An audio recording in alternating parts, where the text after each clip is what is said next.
Good morning, everyone. Welcome back. I want to talk about something really important today, and really one of the most misunderstood topics or doctrines of the entire Bible is the topic of judgment. Uh, People misunderstand this word. People like to say, people in the church like to say things, like we're not supposed to judge, and you can't judge me, and or you're so judgmental.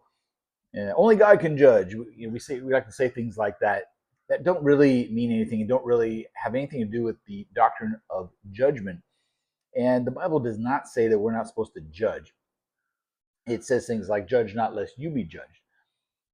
I don't want to get into all that. I want to talk about how it is good to judge, and especially to judge ourselves. And that really is what we should be focused on first and foremost is ourselves. The word judge, you can replace, if you don't like that word, you can replace it with the word examine. The Bible does talk about examining ourselves or judging ourselves. If we want to move forward with God, if you want to move forward, if you want to finish your course well, if you want to achieve the destiny that God has for you, we have to self-examine. Self-examining, looking yourself in the mirror and seeing yourself as you really are is very unpopular. People don't like to do this. People do not like to self-examine themselves. People want to blame everything and everybody else for their failures or this and that. But what we should be doing is looking at ourselves first. So again, none of those phrases I said were actually scriptural. People, in fact, people don't like to be judged. They don't like to be called out about the things that they're doing. And so today, let's talk about judging ourselves. I was meditating on the story of King Saul, and I want to start reading from 1 Samuel chapter 15, verses 10 and 11. What's this say?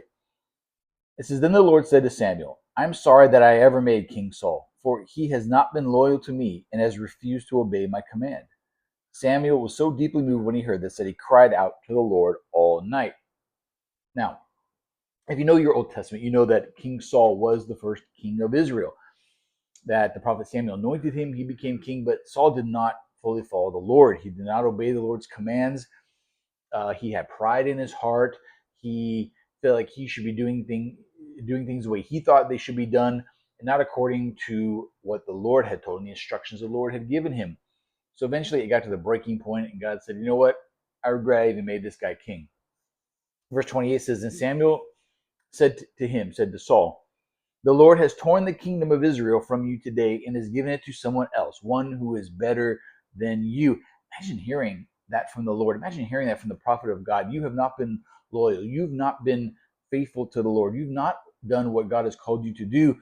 He's taken your office or taken your position from you and is giving it to someone else. That would be terrifying to hear. That would be absolutely heartbreaking to hear. And I pray none of us ever hear that. Of course, we can repent. We can always repent. We can always ask the Lord for forgiveness. But if we continue to go down the wrong road, you know, God may be using you. Maybe He's using you to preach. Maybe He's using you in some way. And we shouldn't think that just because God is using us, that everything is okay or that God is pleased with everything that we're doing. What we really need to do is examine our lives, judge ourselves first.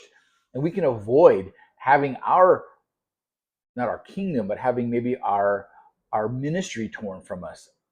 We're seeing in the news over the last several years, many high profile pastors have lost their ministries. They've lost their positions because of sin in their lives, maybe some past sin in their lives.